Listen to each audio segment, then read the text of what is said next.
옛이야기 팬 여러분, 안녕하세요. 오늘은 듣기만 해도 웃음이 절로 나는 아주 유쾌하고 황당한 조선시대 민담 한 편을 준비했습니다. 폭시한 어수룩한 총각이 절세미인 유부녀에게 반해 온갖 기상천외한 방법으로 구애를 펼치는 이야기 궁금하지 않으신가요? 심지어 이번에는 앞 못 보는 점쟁이까지 그의 원대한 계획에 동원되는데요.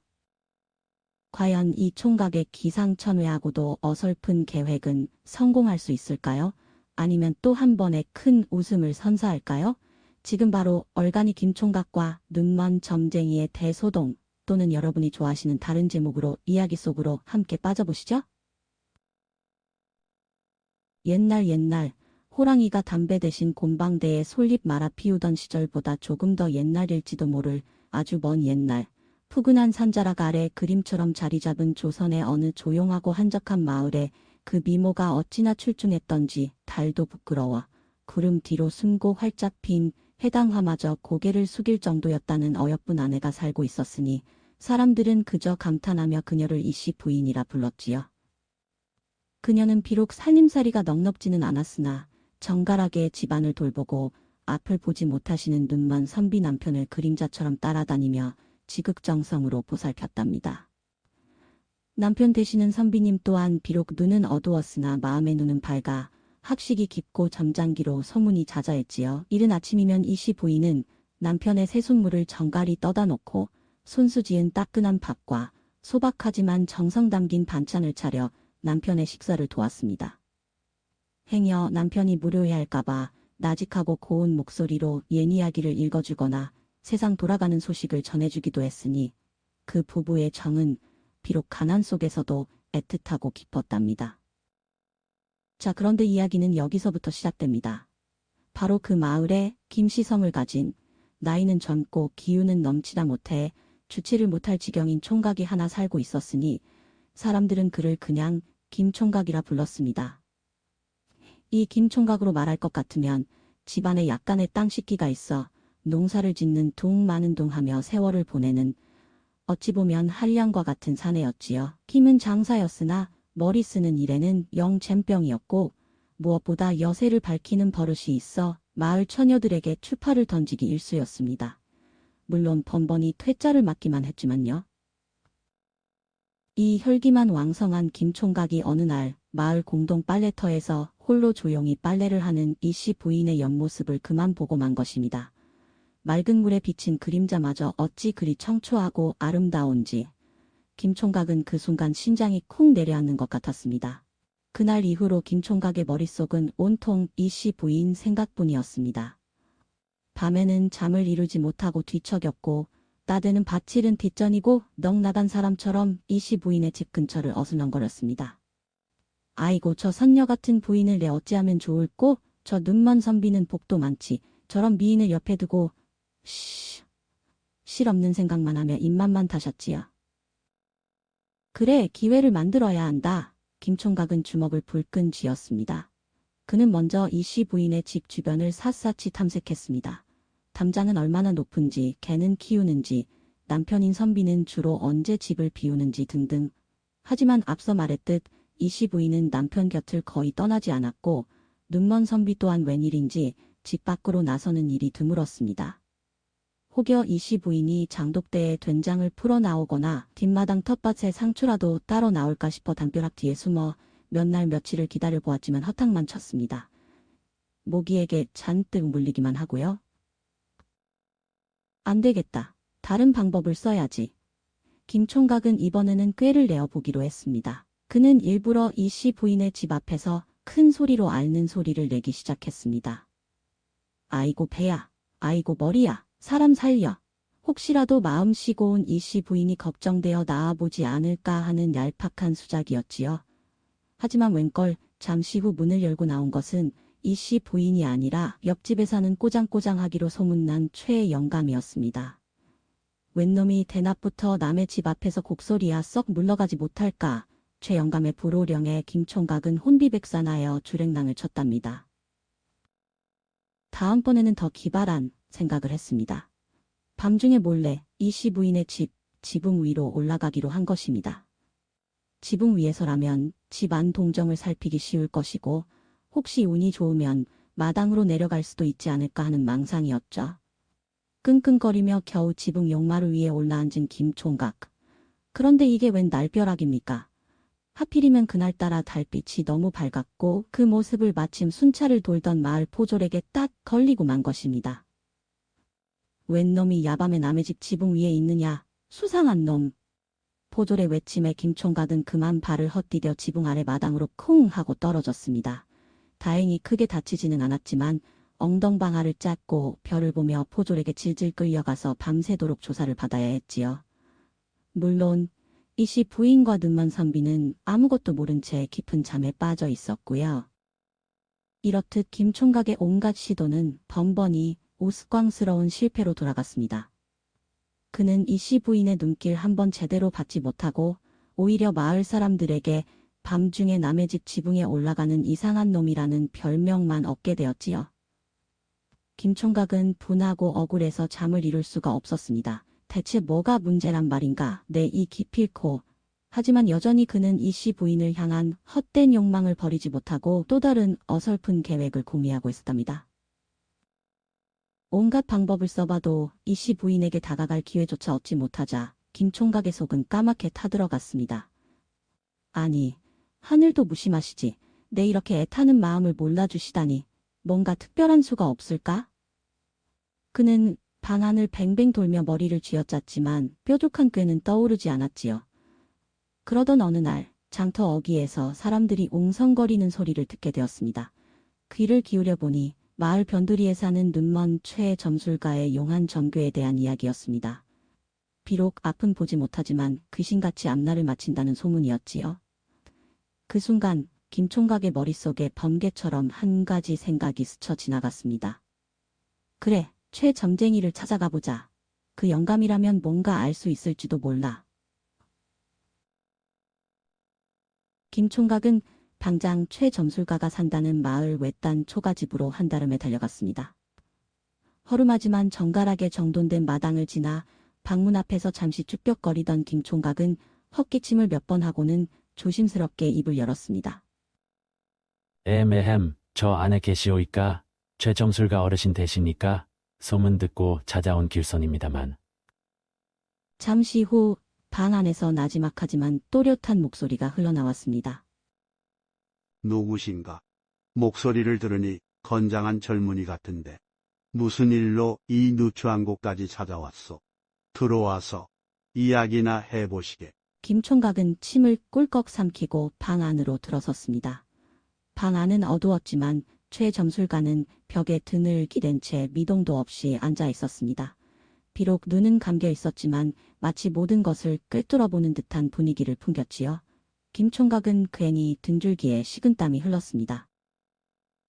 저는 아랫마을에 사는 김가라고 하옵니다. 다름이 아니오라 어르신의 점괘가 그리 용하다고 들어서 염치불구하고 찾아왔습니다. 허허, 세상 사람들이 늙은이를 너무 과대평가하는 게지. 그래, 무엇이 궁금하여 왔는가? 어디 속 시원히 털어놓아 보게.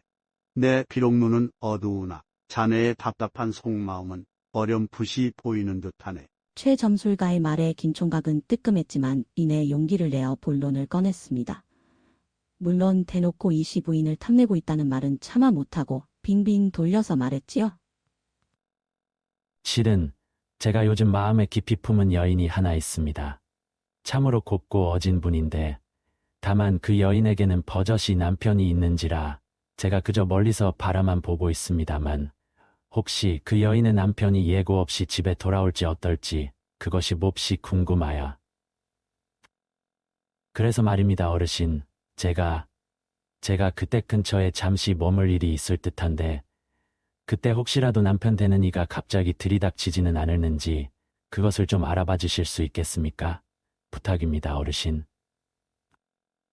김총각은 자신의 속셈을 최대한 숨기며 간절하게 말했습니다. 그는 최점술가가 자신의 순수한 궁금증을 풀어줄 것이라 기대했지요. 그러니 저와 함께 그 여인의 집 앞까지만 동행하시어 어르신의 신통력으로 잠시 동안만이라도 그 집의 동태를 살펴봐 주시면 아니 되겠습니까? 제가 그저 만일의 사태에 대비하고 싶어서 그렇습니다. 절대 다른 뜻은 없습니다. 김 총각은 거의 애원하듯 말했습니다. 잠시 침묵이 흘렀습니다. 최 점술가는 눈을 감은 채 허공의 소리를 듣는 듯 가만히 있었습니다. 김 총각은 마른 침을 삼키며 그의 대답을 기다렸습니다. 이윽고 최 점술가가 천천히 입을 열었습니다. 그리 어려운 일은 아니지요. 너무나 간단한 대답이었습니다. 김 총각은 일이 쉽게 풀리는 듯하여 속으로 쾌재를 불렀습니다. 그는 최 점술가의 깊은 속뜻이나 상황의 아이러니함 따위는 전혀 눈치채지 못한 채 그저 자신의 계획이 성공할 것이라는 기대감에 부풀어 있었습니다. 최 점술가의 허락이 떨어지자 김 총각의 얼굴에는 화색이 돌았습니다. 옳거니 이제 되었구나. 그는 속으로 쾌재를 부르며 앞 못 보는 최 점술가를 부축하는 척 팔을 잡았습니다.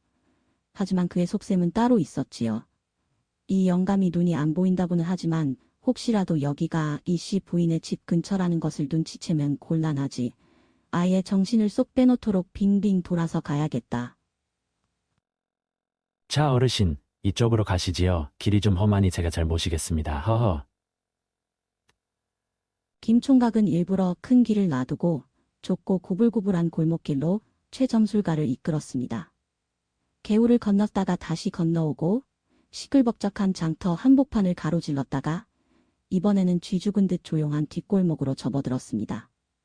그는 슬쩍슬쩍 최 점술가의 표정을 살폈지만 최 점술가는 그저 묵묵히 김 총각이 이끄는 대로 따라올 뿐 별다른 기색이 없었습니다. 역시 앞을 못 보니 어디가 어딘지 전혀 모르는군. 내 계획대로 되고 있어. 김 총각은 속으로 더욱 의기양양해졌습니다. 한참을 그렇게 빙빙 돌고 돌아 마침내 김 총각은 다시 익숙한 골목 어귀로 들어섰습니다. 바로 이 씨 부인의 집이 있는 곳이었지요. 그는 아무것도 모르는 최 점술가를 이 씨 부인의 집 대문 바로 앞 길가 평평한 돌 위에 조심스럽게 앉혔습니다. 어르신, 잠시 여기 앉아 계십시오. 제가 잠시 볼 일이 있는 곳이 바로 요 근처입니다. 그러니 어르신께서는 여기 잠시 앉으셔서 아까 말씀드린 대로 혹시라도 그 양반이 갑자기 돌아오진 않는지 그 기척을 좀 살펴주십시오. 예, 저는 금방 다녀오겠습니다. 김 총각은 제 딴에는 아무렇지 않은 척 태연하게 말했지만 살짝 떨리는 목소리와 흘깃거리는 눈초리는 그의 불안감을 감추지 못했습니다. 그는 마른 침을 꿀꺽 삼키며 최 점술가의 대답 혹은 최소한 어떤 반응이라도 있기를 기다렸지요. 하지만 최 점술가는 돌 위에 편안히 앉은 자세 그대로 잠시 동안 아무 말도 아무런 움직임도 보이지 않았습니다. 눈은 여전히 감겨 있었고 얼굴에는 어떤 감정의 동요도 읽을 수 없었습니다. 마치 길가에 놓인 오래된 바위처럼 혹은 깊은 명상에 잠긴 노승처럼 그는 그저 그 자리에 존재할 뿐인 듯했습니다. 김 총각의 조바신 나는 마음이나 골목길을 스치는 바람 소리마저도 그에게는 아무런 영향을 주지 못하는 듯 고요했습니다. 그러다 아주 천천히 거의 알아차리기 힘들 정도로 작게 고개를 두어 번 위아래로 움직였습니다. 그것이 긍정의 표시인지 아니면 그저 앉은 자세를 바로잡는 미동인지조차 분간하기 어려울 정도였지요. 그 표정 없는 얼굴 뒤에 어떤 생각이 숨겨져 있는지 김 총각은 알 길이 없었습니다. 김 총각은 그러나 최 점술가의 그 속을 알 수 없는 표정이나 행동의 의미를 깊이 생각할 겨를도 없이 그저 자신의 부탁이 받아들여졌다는 사실에만 안도하며 속으로 쾌재를 불렀습니다. 됐어. 영감님은 여기서 내가 시킨 대로 기척만 살피고 있겠지? 그는 마지막으로 주위를 한번 휘 둘러본 후 킁킁 헛기침을 하며 아무도 없는 이 씨 부인의 집 대문을 슬쩍 밀고 안으로 쏙 들어가 버렸습니다. 드디어 그토록 원하던 기회를 잡았다는 생각에 그의 심장은 쿵쾅거리기 시작했습니다. 문 앞에 남겨진 눈먼 점술가가 무슨 생각을 하고 있는지는 까맣게 모른 채 말입니다. 한편 김 총각이 집 안으로 쏙 들어가 버린 뒤 대문 앞에 홀로 남겨진 최 점술가는 자신이 지금 누구의 집 앞에 앉아 있는지도 김 총각이 그 안에서 무슨 일을 꾸미고 있는지도 전혀 알지 못했습니다. 그는 그저 김총각이 부탁한 대로 그 집 양반이 갑자기 돌아올 기척이 있는지를 알아내는 데에만 온 신경을 집중했지요. 최 점술가는 품속에서 오랫동안 손때가 묻은 상가지 선묵을 몇 개를 꺼내어 맨손으로 바닥을 더듬어가며 가지런히 늘어놓기 시작했습니다. 눈은 감겨 있었지만 그의 손놀림은 물 흐르듯 자연스러웠고 입으로는 알아들을 수 없는 주문 같은 것을 낮게 읊조렸습니다. 온 정신을 손끝과 귓가에 모으고 보이지 않는 세상의 기운을 읽으려 애쓰는 모습이었지요. 잠시 동안 주변에는 오직 바람 소리와 멀리서 들려오는 희미한 새소리뿐 고요함만이 감돌았습니다. 최 점술가는 미동도 없이 앉아 상가지를 이리저리 맞추어 보며 깊은 상념에 잠긴 듯 했습니다. 바로 그때였습니다. 갑자기 최 점술가의 미간이 확 찌푸려지고 그의 고개가 번쩍 들렸습니다. 마치 바로 앞에서 무언가를 본 사람처럼 그의 온몸에 긴장감이 흘렀습니다. 그는 다급하게 집 안쪽을 향해 고개를 돌리더니 버럭 소리를 질렀습니다. 김총각, 김총각, 안에 있는가? 어서 나오게. 그의 목소리는 너무나 크고 다급하여 조용하던 골목길에 메아리 칠 정도였습니다. 그는 연신 집 안을 향해 외쳤습니다. 큰일 났네. 아주 큰일 났어. 내 점괘를 보니 자네가 염려하던 그 양반이 지금 망문 앞에 당도했네 그려. 한 걸음만 더 디디면 바로 문 안으로 들어설 것이야. 어서 끝내게. 자네 지금 뭘 하고 있든 간에 어서 그 일을 마무리하게나. 어서. 최 점술가는 그저 점괘에 나온 대로 남편의 갑작스러운 귀가라는 위급한 상황만을 김 총각에게 알리고 있는 것이었지만 그 내용은 집안에서 다른 꽁꽁이를 품고 있을지도 모르는 김 총각에게는 청천벽력과 같은 소리였을 것입니다. 최 점술가의 다급한 외침은 계속해서 골목 안에 울려 퍼졌습니다.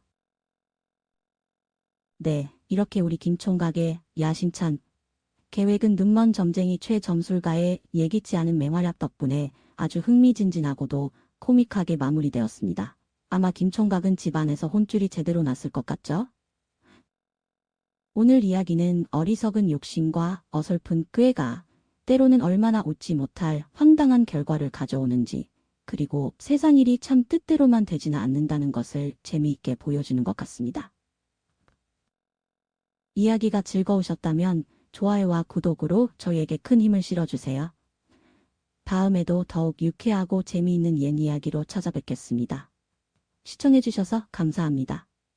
안녕히 계세요.